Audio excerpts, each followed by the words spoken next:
শিক্ষক ক্লাসে ঢুকে একজন ছেলেকে জিজ্ঞেস করলেন, তুই বল আমাদের শরীরে কটা কিডনি আছে? ছেলেটি চটজলদি উত্তর দিল, 4টে কিডনি স্যার। ছাত্রের উত্তর শুনে ক্লাসের বাকিরা হু হু করে হেসে উঠল। শিক্ষক বললেন, তোমরা হাসি থামাও।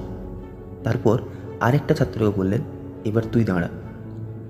ছাত্রটি জিজ্ঞেস করল, স্যার কটা কিডনি আছে বলবো নাকি বেত আনবো? শিক্ষক বললেন, না, কটা কিডনি আছে বলতে হবে না, বেতও আনতে হবে না, তুই কিছু ঘাস নিয়ে আয়, একদম তাজা ঘাস। ছাত্র, ঘাস দিয়ে কী হবে স্যার? শিক্ষক, ক্লাসে একটা গাধা আছে, তাকে খাওয়াবো। এই কথা শুনে আগে ছাত্রটি বলল, যাও ঘাস নিয়ে এসো, সঙ্গে সঙ্গে 1 কাপ কফিও আনবে। শিক্ষক রেগে গিয়ে বলল, কফি আনবে কেন? কফি কে খাবে? ছাত্রের উত্তরে, স্যার কফি আমি খাবো, আর যে গাধা সে খাবে ঘাস। শিক্ষক, তাহলে গাধা কে?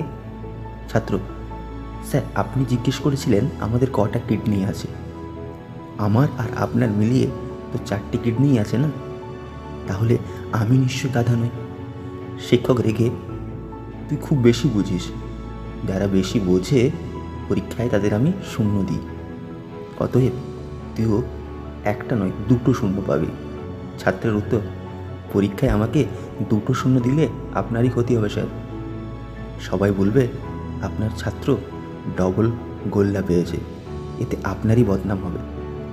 আপনাকে সবাই চেনে, আমাকে তো কেউ চেনে না। ক্লাসে একটা হাসি রোল উঠল।